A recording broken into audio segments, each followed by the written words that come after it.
മലപ്പുറം വഴിക്കടവിൽ ഷോക്കേറ്റ് മരിച്ച 10ാം ക്ലാസ്സുകാരൻ അനന്തുവിന്റെ സംസ്കാരം ഉടൻ. കുട്ടിക്കുന്ന് പൊതുശ്മശാനത്താണ് സംസ്കാരം. അനന്ത് പഠിച്ച സ്കൂളിലും വീട്ടിലും പൊതുദർശനത്തിന് വെച്ചിരുന്നു. കണ്ണീരോടെയാണ് സുഹൃത്തുക്കളും അധ്യാപകരും അനന്തുവിന് ആദരാഞ്ജലികൾ അർപ്പിച്ചത്. ആഗ്രഹങ്ങളും സ്വപ്നങ്ങളും ബാക്കിയാക്കി അനന്ത് മടങ്ങുമ്പോൾ ഒരു നാടൊന്നാകെ കണ്ണീരണിയുകയാണ്. വിവരങ്ങളുമായി ശിവദാസ് കന്മനം ചേരുന്നുണ്ട്. ശിവദാസ്, ഒരു നാടിന് മുഴുവൻ നോവായി മാറിയിരിക്കുകയാണ് അനന്തു. സംസ്കാര ചടങ്ങുകൾ അല്പസമയത്തിനകം നടക്കും എന്നാണ് മനസ്സിലാക്കുന്നത്. വിവരങ്ങൾ.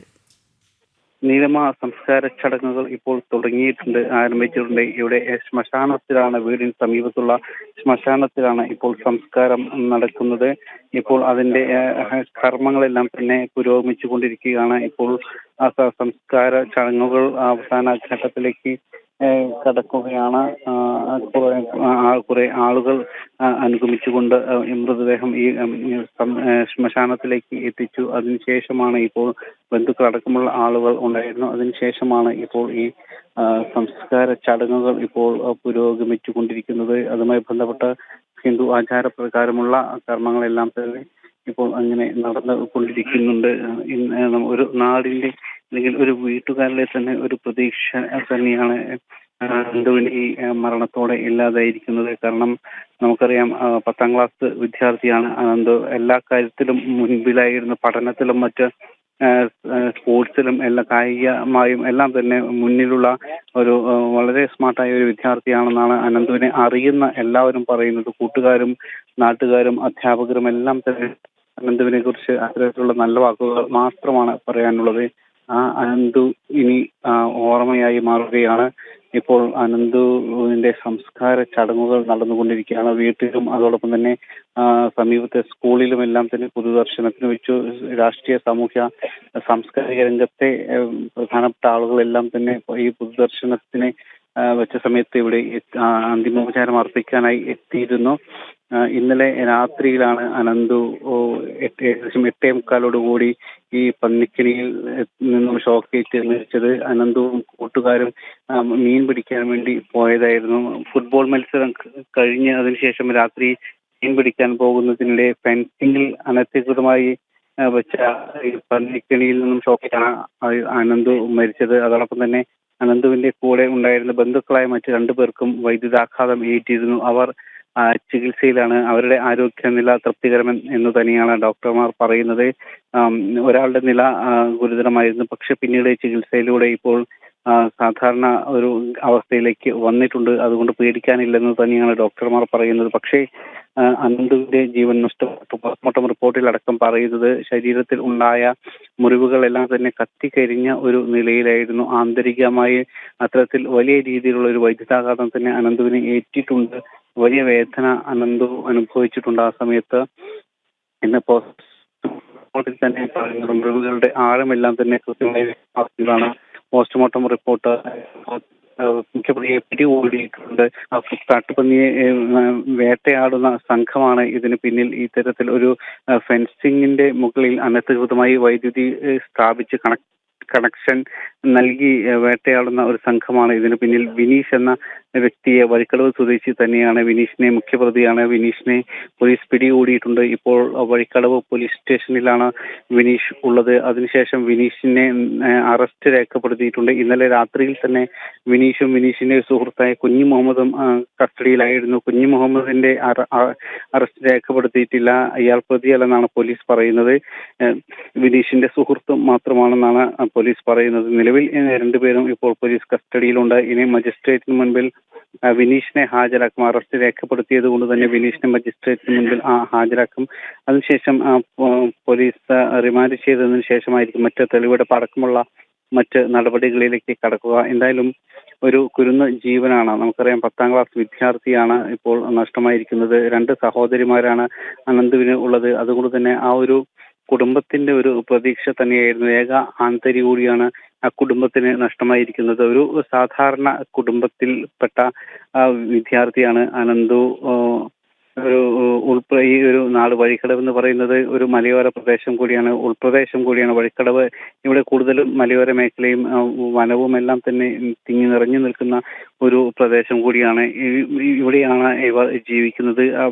സാധാരണ കൂലിപ്പണിക്ക് പോയാണ് ഇവരുടെ അച്ഛനെല്ലാം തന്നെ കുടുംബം പോറ്റുന്നത്. ഈ സമീപത്തുള്ളവരുടെ കുടുംബമെല്ലാം തന്നെ അത്തരത്തിൽ സാധാരണക്കാരായ കുറെ ആളുകൾ ആണ്. ഈ അനന്തുവിനൊപ്പം തന്നെ ഫുട്ബോൾ കളിക്കാനും മറ്റും ഉണ്ടായിരുന്നത് കൂടുതലും ബന്ധുക്കളായ ആളുകളായിരുന്നു. ഇപ്പോൾ അതിനുശേഷം ഈ അപകടം സംഭവിച്ച ആ സമയത്തും അനന്തുവിനൊപ്പം 5 പേരുണ്ടായിരുന്നു. 5 പേരും ബന്ധുക്കളായിരുന്നു. അതിൽ 3 പേർക്കാണ്, അനന്തു അടക്കം 3 പേർക്കായിരുന്നു ഈ വൈദ്യുതാഘാതം ഏറ്റത്. മറ്റ് 2 പേർക്ക് വൈദ്യുതാഘാതം ഏറ്റിരുന്നില്ല, അവർ പുറകിലായിരുന്നു. അതുകൊണ്ട് അവർക്ക് രക്ഷപ്പെടാൻ കഴിഞ്ഞു. മറ്റ് അനന്തുവും കൂടെ ഉണ്ടായിരുന്ന മറ്റ് 2 പേർക്കും വൈദ്യുതാഘാതം ഏറ്റു. പക്ഷെ അനന്തു ഏറ്റവും മുന്നിലായിരുന്നു. അതുകൊണ്ട് തന്നെ അനന്തുവിന് ഗുരുതരമായ പരിക്ക് ആ സമയത്ത് തന്നെ സംഭവിച്ചിരുന്നു. പിന്നീട് രാത്രി തന്നെ അനന്തു മരിക്കുകയാണ് ഉണ്ടായത്. ആശുപത്രിയിൽ എത്തിച്ചെങ്കിലും അനന്തുവിന്റെ ജീവൻ രക്ഷിക്കാൻ കഴിഞ്ഞില്ല. എന്തായാലും ദാരുണമായ ഒരു സംഭവം തന്നെയാണ് നീലിമ ഇന്നലെ രാത്രിയിൽ ഉണ്ടായത്. പ്രത്യേകിച്ച് ഒരു മലയോര മേഖലയാണ്. ഇത്തരത്തിൽ കാട്ടുപന്നികളും മറ്റ് കാട്ടുമൃഗങ്ങളുടെയും എല്ലാം തന്നെ വലിയൊരു ആവാസ വ്യവസ്ഥയുള്ള ഒരു ഇടം കൂടിയാണ് ഈ നിലമ്പൂരിലെ ഈ വഴിക്കടവ് അടക്കമുള്ള മലയോര പ്രദേശങ്ങൾ.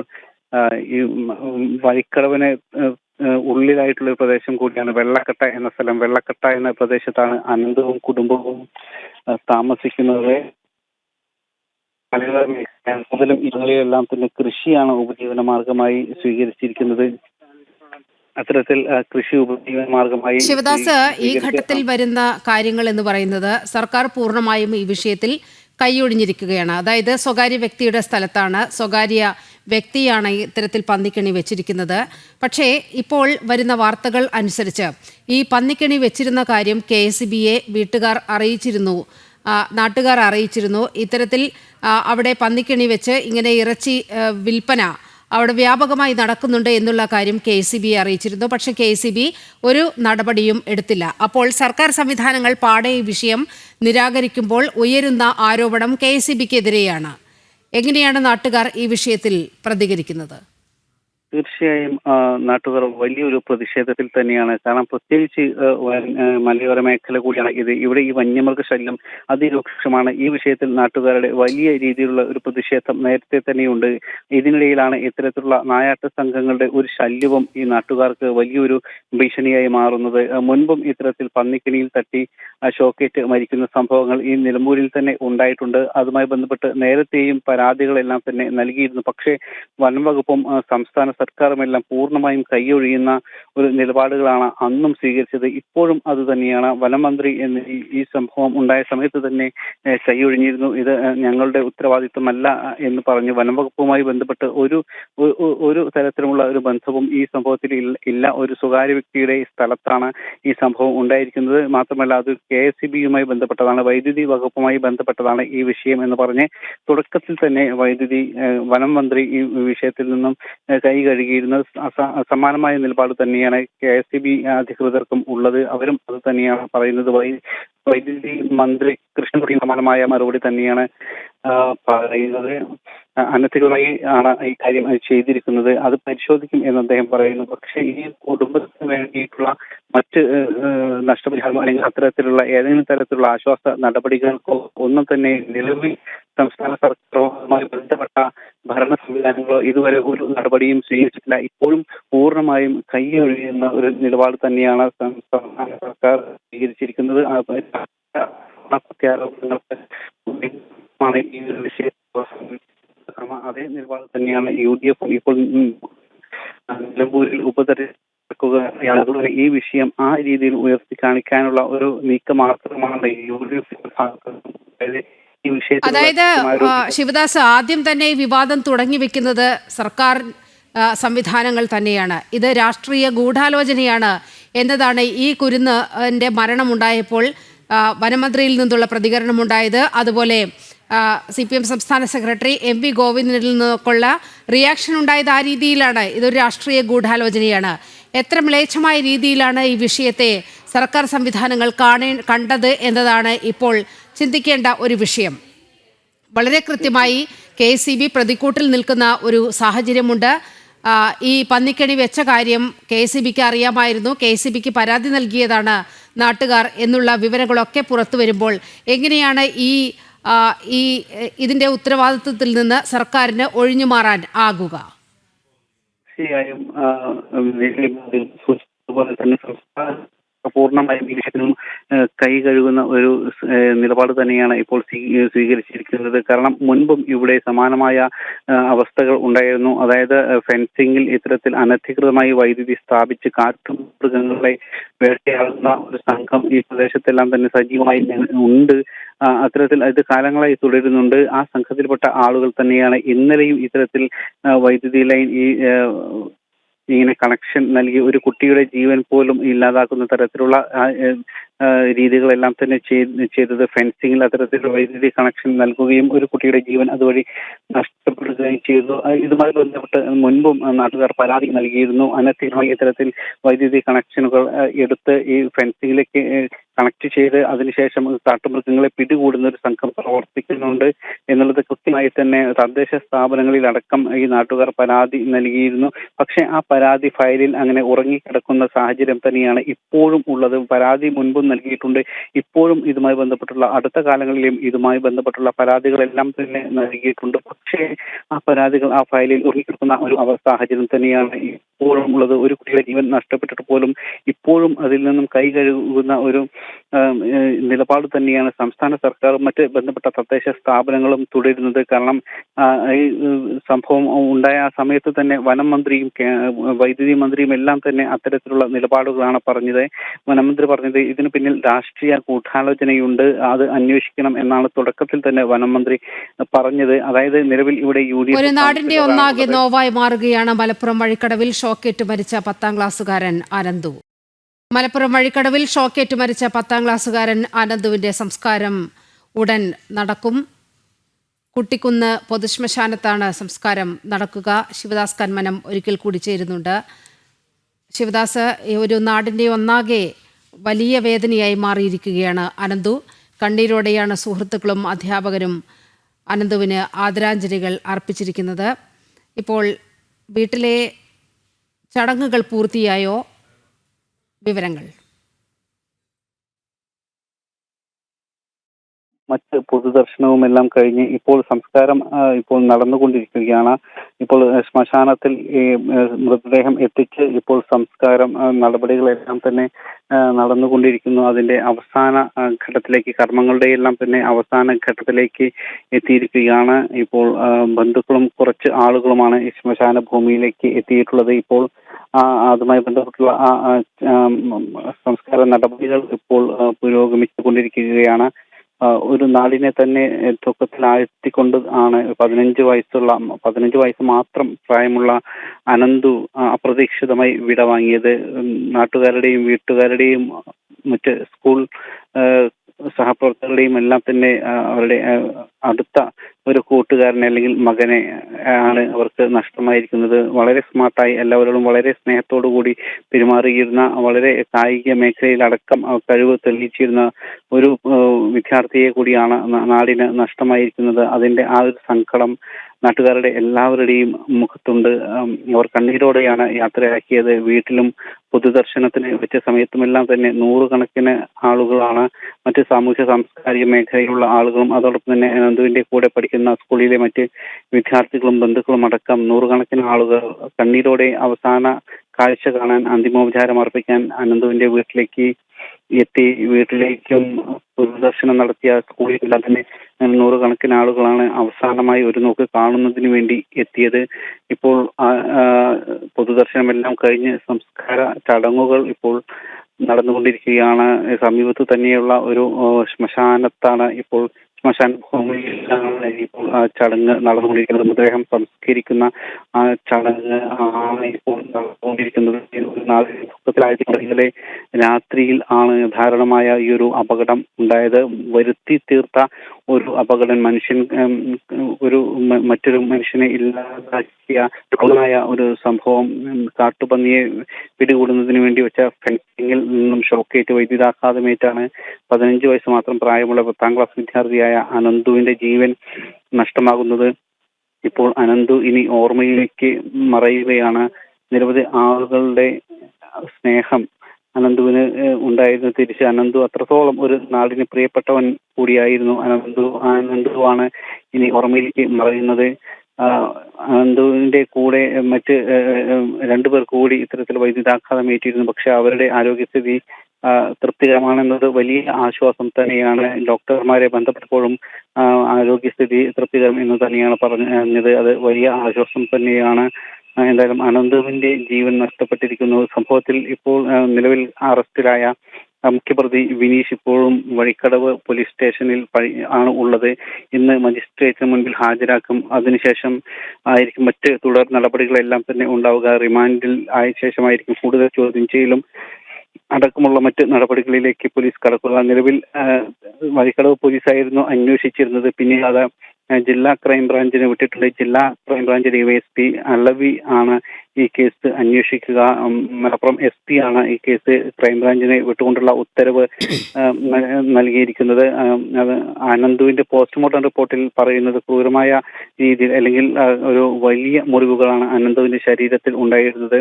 ഈ മുറിവുകളെല്ലാം തന്നെ കത്തിക്കരിഞ്ഞ രീതിയിൽ അത്തരത്തിലുള്ള മുറിവുകൾ, ആഴത്തിലുള്ള മുറിവുകൾ, അതെല്ലാം തന്നെ കത്തിക്കരിഞ്ഞ രീതിയിലുള്ള മുറിവുകളാണ് ഉണ്ടായിരുന്നതെന്ന് പോസ്റ്റ്മോർട്ടം റിപ്പോർട്ടിൽ പറയുന്നുണ്ട്. അപ്പോൾ ആ സമയത്ത് അത്രത്തോളം വേദന അനുഭവിച്ചുകൊണ്ടാണ് അനന്ത് ഈ ലോകത്തിൽ നിന്നും വിട പറയുന്നത്. എന്തായാലും എല്ലാവരെയും, ഒരു നാടിനെയെല്ലാം തന്നെ പൂർണ്ണമായും ദുഃഖത്തിൽ ആഴ്ത്തിക്കൊണ്ടാണ് ഒരു 10ാം ക്ലാസ്സിൽ മാത്രം പഠിക്കുന്ന 15 വയസ്സ് മാത്രം പ്രായമുള്ള അനന്തു ഈ ലോകത്തോട് നമ്മോടെല്ലാം തന്നെ വിട പറയുന്നത്. ഈ ലോകത്തെ പ്രതീക്ഷയോടെ കാണാൻ തുടങ്ങിയ ആ സമയത്ത് തന്നെ ഒരു ജീവൻ നഷ്ടമാകുന്നു. ഒരു കുടുംബത്തിന്റെ അത്താണി ആകേണ്ടിയിരുന്ന ഒരു പ്രായത്തിൽ അനന്തുവിന്റെ ജീവൻ ഇല്ലാതാകുന്നു. അനന്തുവിന്റെ കുടുംബത്തിൽ 3 മക്കളാണുള്ളത്. അനന്തുവും 2 സഹോദരിമാരും അതുകൊണ്ട് തന്നെ ആ കുടുംബത്തിലെ ഒരു ആൺതരിയെ ആണ് ആ കുടുംബത്തിന് നഷ്ടമാകുന്നത്. സാധാരണക്കാരായ ആളുകളാണ് അനന്തുവിന്റെ കുടുംബം. അച്ഛൻ കൂലിപ്പണിക്ക് പോകുന്നു. അതോടൊപ്പം തന്നെ സമീപത്ത് മറ്റ് ബന്ധുക്കളെല്ലാം തന്നെ സാധാരണ ജോലിയുമായി കഴിയുന്ന, കൂലിപ്പണി അടക്കമുള്ള അത്രത്തോളം സാധാരണ ജോലിയുമായി കഴിയുന്ന ആളുകളാണ്. പ്രത്യേകിച്ച് കൃഷിയെല്ലാം തന്നെ ഉപജീവന മാർഗമാക്കി കഴിയുന്ന ആളുകളാണ്. ഈ പ്രദേശത്തുള്ള ആളുകളെല്ലാം തന്നെ നിരവധി വന്യജീവി ശല്യം രൂക്ഷമായ ഒരു പ്രദേശം കൂടിയാണ്. കൃഷിയെല്ലാം തന്നെ വ്യാപകമായി നശിപ്പിക്കപ്പെടുന്ന ഒരു സാഹചര്യം ഉണ്ട്. ഇതിനൊന്നും തന്നെ കൃത്യമായ ഒരു ഇടപെടലോ നടപടികളോ പരിഹാരങ്ങളോ ഒന്നും തന്നെ സംസ്ഥാന സർക്കാരോ മറ്റു തദ്ദേശ സ്ഥാപനങ്ങളോ ഒന്നും തന്നെ എടുക്കുന്നില്ല എന്നത് മറ്റൊരു വസ്തുത കൂടിയാണ്. എന്തായാലും ഇപ്പോൾ അനന്തുവിന്റെ സംസ്കാരം അവസാന നിമിഷങ്ങളിലേക്ക് കടക്കുകയാണ് നീലിമ. നെഞ്ചുലഞ്ഞ് ഒരു നാട്, ആ നാടാണ് അനന്തുവിനെ അവസാനമായി യാത്ര അയക്കുന്നത്. അതിൻ്റെ തത്സമയ ദൃശ്യങ്ങളാണ് കണ്ടത്. പ്രിയപ്പെട്ടവർ അനന്തുവിന് അവസാന യാത്രാമൊഴിയേകുകയാണ്. അതിൻ്റെ ദൃശ്യങ്ങളാണ് വന്നുകൊണ്ടിരിക്കുന്നത്. മലപ്പുറം വഴിക്കടവിൽ ഷോക്കേറ്റ് മരിച്ച 10ാം ക്ലാസ്സുകാരൻ അനന്തുവിൻ്റെ സംസ്കാരം പൂർത്തിയാകുകയാണ്. കുട്ടിക്കുന്ന് പൊതുശ്മശാനത്തിലാണ് സംസ്കാര ചടങ്ങുകൾ നടക്കുന്നത്. അനന്തു പഠിച്ച സ്കൂളിലും വീട്ടിലും പൊതുദർശനത്തിന് വെച്ചിരുന്നു. കണ്ണീരോടെയാണ് സുഹൃത്തുക്കളും അധ്യാപകരും അനന്തുവിന് ആദരാഞ്ജലികൾ അർപ്പിച്ചത്. ഒരു പാവപ്പെട്ട കുടുംബത്തിൻ്റെ ഏറ്റവും വലിയ പ്രതീക്ഷ ആ കുരുന്ന് ആ ഇളം പ്രായത്തിൽ തന്നെ ഈ ഭൂമിയോട് വിട പറഞ്ഞിരിക്കുകയാണ്. വലിയ ഒരു അപകടമാണ് ഉണ്ടായത്. പന്നിക്കടയിൽ നിന്ന് ഷോക്കേറ്റാണ് 10ാം ക്ലാസ് വിദ്യാർത്ഥി അനന്തു മരിച്ചത്. ശിവദാസ്, ആ കുഞ്ഞ് ഈ ഭൂമിയിൽ നിന്നും മടങ്ങിയിരിക്കുകയാണ്. വിവരങ്ങൾ. നീലിമ, ഇന്നലെ രാത്രി ഏകദേശം 8:45 കൂടിയാണ് അനന്തു ഇത്തരത്തിൽ ഒരു ദാരുണമായ ഒരു അപകടത്തിൽ പെടുന്നത്. രാത്രി മീൻ പിടിക്കാൻ വേണ്ടി പോയതായിരുന്നു. അതായത് ഇതൊരു വനപ്രദേശം കൂടിയാണ്. ഇതിന് തൊട്ട് സമീപത്തുള്ള ഇവരുടെ എല്ലാം തന്നെ വീടിനോട് ചേർന്നുള്ള ഒരു പ്രദേശത്ത് ഒരു ഗ്രൗണ്ട് ഉണ്ട്. ഒരു ഫുട്ബോൾ കളിക്കുന്ന ഒരു ഗ്രൗണ്ട് ഉണ്ട്. അവിടെ വൈകിട്ടോടെ അവർ ഫുട്ബോൾ കളിച്ചു. അതിനുശേഷം കുറച്ച് സമയം അവിടെ വിശ്രമിച്ചു. അതിനുശേഷം രാത്രി ഏകദേശം 8 മണിയോടുകൂടി അവർ സമീപത്ത് തന്നെ ചോല ഉണ്ട്. ഈ ഭാഗങ്ങളിലേക്ക് മീൻ പിടിക്കാൻ വേണ്ടി പോയതായിരുന്നു. ഇവർ ഇടയ്ക്കിടെ ഇത്തരത്തിൽ മീൻ പിടിക്കാൻ വേണ്ടി പോകാറുണ്ട്. പ്രത്യേകിച്ച് ഇപ്പോൾ മഴ കാലമായിരുന്നു. മഴ മാറി നിന്ന ഒരു സമയമാണ്. അതുകൊണ്ട് തന്നെ ഈ മീൻ പിടിക്കുന്ന ഒരു ശീലം ഇവർക്കുണ്ട്. അങ്ങനെ കൂട്ടുകാരും ബന്ധുക്കളുമായ ചില സുഹൃത്തുക്കളോടൊപ്പം അവർ മീൻ പിടിക്കാൻ വേണ്ടി ഇന്നലെ രാത്രി ഫുട്ബോൾ മത്സരം കഴിഞ്ഞതിനു ശേഷം പോകുമ്പോഴാണ് ഇത്തരത്തിൽ ദാരുണമായ ഒരു അപകടം ഉണ്ടാകുന്നത്. ഫെൻസിങ് ഇവിടെ കഴിഞ്ഞ കുറച്ചു കാലങ്ങളായി ഫെൻസിങ് ഇവിടെ ഉണ്ട്. പക്ഷെ അതിൽ ഇത്തരത്തിലുള്ള ഒരു അപകടക്കണി ഒരുക്കിയിരുന്നത് ഇവർ അറിഞ്ഞിരുന്നില്ല. കാരണം ഇവർ പതിവായി പോകുന്ന ഒരു വഴി കൂടിയാണ് ഇത്. ആ വഴിയിലൂടെ അതേ മാനസിക അവസ്ഥയിൽ തന്നെ ഇന്നലെയും അവർ പോവുകയാണ് ഉണ്ടായത്. പക്ഷേ ഇത്തരത്തിൽ ഒരു വ്യക്തി അല്ലെങ്കിൽ ഈ ഒരു മൃഗങ്ങളെയെല്ലാം വേട്ടയാടി കൊല്ലുന്ന ഒരാൾ അയാൾ ഇത്തരത്തിൽ ഒരു അനധികൃതമായി വൈദ്യുതി മോഷ്ടിച്ചുകൊണ്ട് തന്നെ ഇങ്ങനെ ഫെൻസിലേക്ക് കണക്ട് ചെയ്ത് അതൊരു മരണക്കെണിയാക്കി അവിടെ വെച്ചിരുന്നത് ഇവർ അറിഞ്ഞിരുന്നില്ല. ഇവർ അത് മറികടക്കുമ്പോൾ ആദ്യം മുന്നിലുണ്ടായിരുന്നത് അനന്തുവായിരുന്നു. അത് മറികടക്കാൻ ശ്രമിക്കുന്നതിനിടെ അനന്തുവിന് ഷോക്കേൽക്കുകയാണ്. അനന്തു താഴെ വീണു. പിന്നീട് അനന്തുവിനെ രക്ഷിക്കാൻ ശ്രമിക്കുന്നതിനിടെയാണ് കൂടെ ഉണ്ടായിരുന്ന മറ്റു രണ്ടുപേർക്ക് ഷാനു, യദു എന്നീ അനന്തുവിന്റെ കൂട്ടുകാരായിട്ടുള്ള ബന്ധുക്കളും കൂട്ടുകാരുമായ രണ്ടുപേർക്ക് കൂടി വൈദ്യുതാഘാതം ഏൽക്കുന്നത്. പക്ഷേ അനന്തുവിനെ പിന്നീട് ആശുപത്രിയിൽ എത്തിച്ചെങ്കിലും ജീവൻ രക്ഷിക്കാൻ കഴിഞ്ഞില്ല. കാരണം സാരമായി തന്നെ അനന്തുവിന് ആ സമയത്ത് തന്നെ പരിക്കേറ്റിരുന്നു. ഗുരുതര പരിക്കായിരുന്നു. പെട്ടെന്ന് തന്നെ അനന്തുവിന്റെ ജീവൻ നഷ്ടമാവുകയും ചെയ്തു. കാരണം ഇങ്ങനെ ഒരു മരണക്കെണി അവർ ഇവിടെ അറിഞ്ഞിരുന്നില്ല. മറ്റ് രണ്ടുപേരുടെയും ആരോഗ്യസ്ഥിതി നിലവിൽ ആശ്വാസകരം തന്നെയാണ്. എന്തായാലും ഒരു നാടിന്റെ പ്രതീക്ഷ ഒന്നാകെ അല്ലെങ്കിൽ ഒരു കുടുംബത്തിന്റെ ഏക ആശ്രയമാകേണ്ടിയിരുന്ന ഒരു പയ്യൻ ഒരു ഇളം പ്രായത്തിൽ തന്നെ അവന്റെ ജീവൻ അപ്രതീക്ഷിതമായി ദാരുണമായി നഷ്ടപ്പെട്ടിരിക്കുന്ന ഒരു സാഹചര്യം ആണ് വെള്ളക്കെട്ട ഉണ്ടായിരിക്കുന്നത്. വെള്ളക്കെട്ട നിവാസികൾക്ക് അത് അനുഭവിക്കാൻ കഴിയാവുന്നതിലും അപ്പുറമാണ്. കാരണം ഒരു നാടിന്റെ എല്ലാം പ്രിയപുത്രനായിരുന്നു അനന്തു. എല്ലാ കാര്യത്തിലും സജീവമായി ഇടപെട്ടിരുന്നു അനന്തു. പ്രത്യേകിച്ച് കായിക മേഖലയിലെല്ലാം തന്നെ വളരെ നല്ല ഒരു പങ്കാളിത്തം അനന്തുവിന്റെ ഭാഗത്തു നിന്നും ഉണ്ടായിരുന്ന ഒരു മികച്ച ഫുട്ബോളറായിരുന്നു അനന്തു. കൂട്ടുകാർക്കിടയിലെല്ലാം തന്നെ അത്തരത്തിൽ ഒരു നല്ലൊരു ഫുട്ബോൾ കളിക്കാരൻ എന്നൊരു പ്രീതിയെല്ലാം തന്നെ അനന്തുവിനെ കുറിച്ച് ഉണ്ടായിരുന്നു. അങ്ങനെ അതോടൊപ്പം തന്നെ അധ്യാപകർക്കെല്ലാം അനന്തുവിനെ കുറിച്ച് അത്തരത്തിൽ നല്ല വാക്കുകൾ മാത്രമാണ് പറയാനുണ്ടായിരുന്നത്. അനന്തു ക്ലാസ്സിൽ എപ്പോഴും സംസാരിച്ചു കൊണ്ടിരിക്കുന്ന വളരെ സ്മാർട്ടായിട്ടുള്ള ഒരു പയ്യൻ. അങ്ങനെയാണ് അധ്യാപകരോട് സംസാരിച്ചപ്പോൾ അവരെല്ലാം തന്നെ പറയുന്നത്. അങ്ങനെയുള്ള ഒരു സ്മാർട്ടായിട്ടുള്ള ഒരു പയ്യനാണ് അപ്രതീക്ഷിതമായി ഈ ഒരു 15-ാം വയസ്സിൽ ഇളം പ്രായത്തിൽ ഈ ലോകത്ത് നിന്ന് തന്നെ വിട പറയുന്നത്. അതിന്റെ അവസാന ദൃശ്യങ്ങളാണ് നമ്മൾ ഇപ്പോൾ കാണുന്ന. ചടങ്ങുകളാണ് അനന്തുവിന്റെ ജിത്തു എന്നും അനന്തുവിനെ വിളിക്കുന്നുണ്ട്. അനന്തുവിന്റെ ആ സംസ്കാര ചടങ്ങുകളാണ് നമ്മൾ ഇപ്പോൾ കണ്ടുകൊണ്ടിരിക്കുന്നത്. വീടിന്റെ സമീപത്ത് തന്നെയുള്ള ഒരു പൊതു ശ്മശാനത്തിലാണ് ഇപ്പോൾ അനന്തുവിന്റെ സംസ്കാര നടപടികൾ ചടങ്ങുകളും എല്ലാം തന്നെ വീട്ടിലും അതോടൊപ്പം തന്നെ സ്കൂളിലും പൊതുദർശനത്തിന് വെച്ചിരുന്നു. വീട്ടിൽ ആണ് ഇതുമായി ബന്ധപ്പെട്ട ആചാരപ്രകാരമുള്ള അന്തിമ കർമ്മങ്ങൾക്ക് ശേഷം ഈ ഒരു ശ്മശാനത്തിലേക്ക് മൃതദേഹം എത്തുകയായിരുന്നു. അതിനുശേഷം ഇപ്പോൾ സംസ്കാര നടപടികൾ അത് കഴിഞ്ഞിരിക്കുന്ന അവസാന ഘട്ടത്തിലേക്ക് ആണ് സംസ്കാര നടപടികളെല്ലാം തന്നെ ഇപ്പോൾ പൂർത്തിയായിക്കൊണ്ടിരിക്കുന്നത്. വീട്ടിൽ പൊതു ദർശനത്തിന് വെച്ചപ്പോൾ ഒരു നാടൊന്നാകെ ഒഴുകിയെത്തുന്ന കാഴ്ചയാണ് നമുക്ക് കാണാൻ കഴിഞ്ഞത്. മറ്റ് രാഷ്ട്രീയ രംഗത്തെ പ്രമുഖരെല്ലാം തന്നെ ഈ സമയത്ത് അനന്തുവിന്റെ വീട്ടിലേക്ക് എത്തിയിരുന്നു. ഇങ്ങനെ ഒരു രാഷ്ട്രീയ ഇടപെടലിലേക്ക് തന്നെ അല്ലെങ്കിൽ രാഷ്ട്രീയമായ ഒരു ആരോപണ പ്രത്യാരോപണങ്ങൾക്ക് കൂടി ഇടയാക്കുന്ന ഒരു ധാരാളമായ ഒരു മരണം കൂടിയാണ് അനന്തുവിൻ്റേത്. കാരണം മന്ത്രിമാരടക്കം ഈ വിഷയത്തിൽ പ്രതികരിച്ചു. വനം മന്ത്രിയും സംസ്ഥാന സർക്കാരും പൂർണ്ണമായും അത് തങ്ങളുടെ ഉത്തരവാദിത്തമല്ല, ചുമതലയല്ല എന്ന രീതിയിൽ അവർ നിലപാടുകൾ എടുത്തു. മറ്റ് UDF-ഉം ഇത് പൂർണ്ണമായും കൈയൊഴിയുന്ന തരത്തിലേക്ക് തന്നെയാണ്. അവർ വെറും രാഷ്ട്രീയ ആരോപണ പ്രത്യാരോപണങ്ങളിലേക്ക് മാത്രം ചുരുക്കി യഥാർത്ഥ പ്രശ്നങ്ങളിൽ നിന്നും ഒളിച്ചോടാനുള്ള ഒരു നീക്കവും വാക്കുകളുമാണ് അവരുടെ ഭാഗത്തു നിന്നും ഉണ്ടായിരിക്കുന്നത്. എന്തായാലും ഒരു പാവം ഒരു സാധാരണ കുടുംബത്തിൽ ജനിച്ചു വീണ് വളർന്നുകൊണ്ടിരിക്കുന്ന പ്രതീക്ഷകളുടെ ഭാരം പേറിയിരുന്ന ഒരു സാധാരണ പയ്യൻ അവന്റെ ജീവൻ ഇപ്പോൾ നഷ്ടമായിരിക്കുന്നു. നഷ്ടം ആ ഒരു കുടുംബത്തിന് വലിയ നഷ്ടം തന്നെയാണ്. കാരണം അച്ഛനും അമ്മയ്ക്കും ബന്ധുക്കൾക്കും ഒന്നും താങ്ങാൻ കഴിയാവുന്നതിനും അപ്പുറമാണ് അനന്തുവിന്റെ ഈ വിയോഗം എന്നത് പറയാതിരിക്കാൻ കഴിയില്ല. കാരണം അത്രത്തോളം ആ നാട്ടുകാർക്കും വീട്ടുകാർക്കും എല്ലാം തന്നെ പ്രിയപ്പെട്ടവനായിരുന്നു അനന്തു. ഇത് രാഷ്ട്രീയമായി മുതലെടുപ്പിന് ശ്രമിക്കുമ്പോഴും ആ വീട്ടുകാർക്ക് ഉള്ള നഷ്ടം അത് കാണാതിരിക്കാൻ കഴിയില്ല. സംസ്ഥാന സർക്കാർ എല്ലാം തന്നെ ഇത് പൂർണ്ണമായും കൈയൊഴിയുകയാണ്. കാരണം ഈ സംഭവം ഉണ്ടായ സമയത്ത് തന്നെ UDF വലിയ രീതിയിൽ പ്രതിഷേധ പ്രകടനം നടത്തിയിരുന്നു. നിലമ്പൂർ നഗരത്തിലടക്കം സംസ്ഥാന പാത ഉപരോധിച്ച് പ്രതിഷേധ പ്രകടനം നടത്തിയിരുന്നു. സംസ്ഥാന സർക്കാരിന്റെ വീഴ്ചയാണ്, സംസ്ഥാന സർക്കാരാണ് ഈ കൊലപാതകത്തിന് പിന്നിൽ എന്ന് പറഞ്ഞ് UDF, പിന്നീട് UDFന്റെ കൗൺസിലറാണ് ഈ നഗരസഭ ഇവിടെ ഈ ഒരു വാർഡ് അനന്ത് താമസിക്കുന്ന വീട് ഉൾപ്പെടുന്ന ഈ വാർഡ് UDFന്റെ കൗൺസിലറാണ്. ശരി, അതോടൊപ്പം തന്നെ ശിവദാസ്, അതിനു മുൻപ് മലപ്പുറം വഴിക്കടവിൽ ഷോക്കേറ്റ് മരിച്ച 10ാം ക്ലാസ്സുകാരൻ അനന്തുവിന് ജന്മനാട് വിട നൽകുന്ന കാഴ്ചകളാണ് നമ്മൾ കണ്ടത്. കുട്ടിക്കുന്ന് പൊതുശ്മശാനത്തിലാണ് അനന്തുവിൻ്റെ സംസ്കാരം നടന്നത്. അനന്ത് പഠിച്ച സ്കൂളിലും വീട്ടിലും പൊതുദർശനത്തിന് വെച്ചിരുന്നു. കണ്ണീരോടെയാണ് സുഹൃത്തുക്കളും അധ്യാപകരും അനന്തുവിന് ആദരാഞ്ജലികൾ അർപ്പിച്ച് ഇതുമായി ബന്ധപ്പെട്ട വാർത്തകളും ദൃശ്യങ്ങളുമാണ് പ്രേക്ഷകർ കണ്ടത്.